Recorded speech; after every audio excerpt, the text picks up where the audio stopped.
Sa mga nakalipas na taon, malaki na ang naging progreso ng Pilipinas sa larangan ng edukasyon, innovation at pag-unlad ng ekonomiya. Pero para sa maraming Pilipino, ang pagkakaroon ng disenteng trabaho ay hindi pa rin nangangahulugan ng disenteng pamumuhay. Mula sa mga pabrika hanggang sa delivery services, napakaraming manggagawa pa rin ang nahihirapang matugunan kahit ang kanilang pinakapangunahing pangangailangan. Sa panahong mahigpit ang kompetisyon, alam ng matatalinong negosyante na ang kanilang mga empleyado ang nagbibigay sa kanila ng bentahe.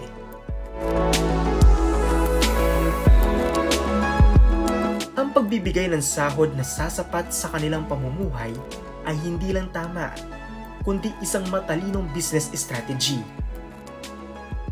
Nagbubunga ito ng mas maayos at mas masigasig na workforce.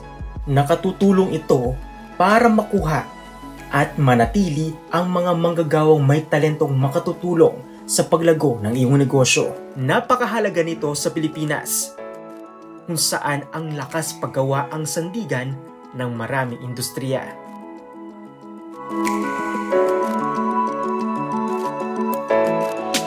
Narito ang Forward Faster para tulungan kang gumawa ng mga hakbang alinsunod sa iyong paninindigan.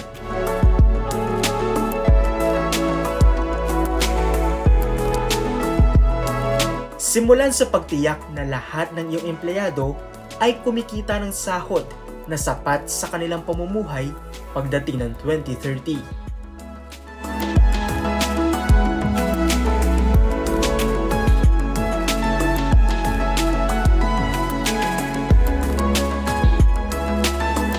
Pagkatapos, bumuo ng joint action plan kasama ang iyong mga supplier at iba pang mahalagang stakeholders para palawakin pa ang epekto nito sa buong value chain.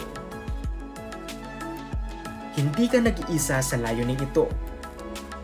Libo-libong negosyo sa buong mundo ang kasalukuyang sumusunod sa landas na ito.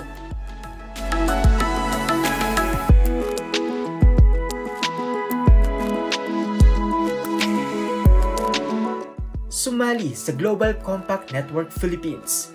Sama-sama tayong kumilos. Forward Faster.